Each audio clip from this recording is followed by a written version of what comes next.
Okay, so 5-5 versus 6-4 means every ingredient on the Krabby Patty is important. Know what I mean? Atlanta, the over 500 team, but not feeling great, relatively speaking. We're going to look to throw forward, back in the end zone, and there he is again. Denver, I mean, it's not that we're not appreciative of being 500 after 10 weeks, but man, you know. What a finish, and what heartbreak for the Broncos. Every fan of both teams, we still have plenty to be excited about, but Week 10 can go football itself, right? Atlanta Falcons offense hoping to shake off last week's so-so showing, 17 points, 5 for 14 on third down. Oh, let's see.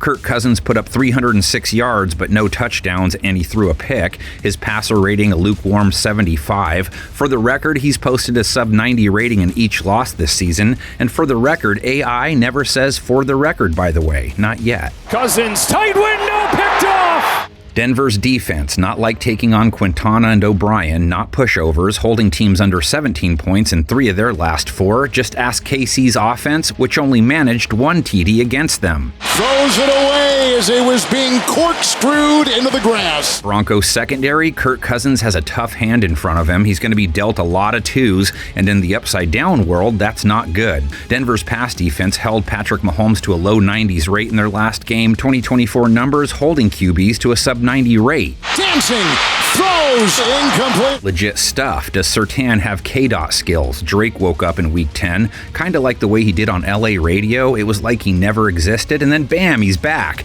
London, 97 yards, 8 catches. His first game over 35 yards in his last 3. Over the middle, a strike, and it's Drake London. Darnell Mooney, 96 yards in Week 10, his 3rd straight game, topping 85. Darnell Mooney, he's really been the one that's pieced it all together. Beware of Ray McLeod. He's sneaky. His number made me think he was a running back once. The Cheers crowd gets it. Kyle Pitts has been Mr. Consistent, posting 55-plus yards in 5 of his last 6 games. Kyle Pitts wanted it more and took it away. Orange Crush is like, bro, our pass rush already. Denver brought Mahomes down 4 times last week, and it sits second in the league with 35 sacks in 2024. Their line, Beatles-like sap-happy marauders, 4 guys with 5-plus bags on the season. Their blitz rate is high because they always rush 5. Wow, they are all over Mahomes. Falcons allowed 3 sacks on 38 pass attempts last week. It's been a trend with 2-plus sacks given up in 5 of their last 6 games. Cousins pressured and drilled. Atlanta's line at opening holes last week, Primo, Bijan, 5.8 a run, 116 yards. Robinson, 5.8 a carry. Speeds down the sideline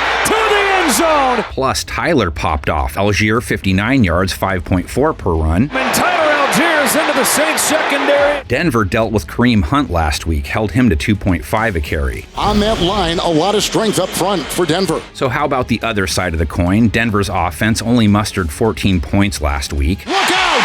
Down he goes! Sure, on the road versus a top-tier defense, but hey, Atlanta's defense has found its groove lately, not Stella's. Didn't win last week, but only 20 points allowed, keeping opponents under 22 points in back-to-back games. I think it's the defender in his face. The ball's just a little behind him. They held New Orleans to 5 for 13 on third down, 1 for 3 in the red zone. They are below average for the year on both fronts, though, and Atlanta's secondary doesn't come in hot. Let Derek Carr throw for a 125-plus rating, 2 touchdowns last week, no picks. Saints doing what they did after the first Falcons score. That is answering quickly. Wide receivers have enjoyed a 102.8 passer rating against Atlanta this year. Made A-Rod doubt himself. Gave up 2 touchdowns and 109 yards to MVS Week 10. In just his 2nd game as a Saint, they look like they've been doing this forever. Denver's Cortland Sutton snagged 70 yards and a TD in their last outing. He's their number 1. He's got his receiver touchdown!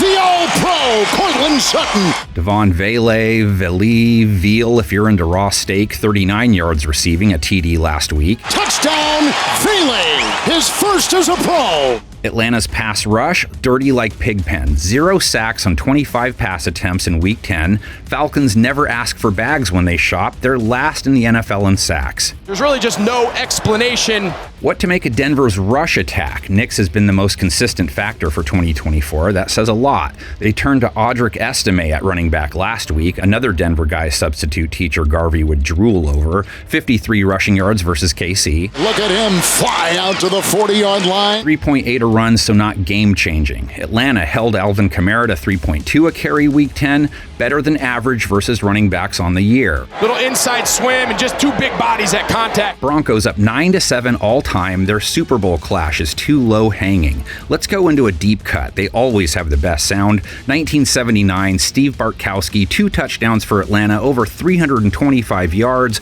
Wallace Francis, over 135 yards receiving. Alfred Jenkins, he was a stud, kids, 129 yards. But Denver had the legendary Norris Weiss at quarterback. Didn't throw any TDs, but ran 2 in. Broncos 20-7 victors. You don't stop Norris Weiss. You can only hope to contain him.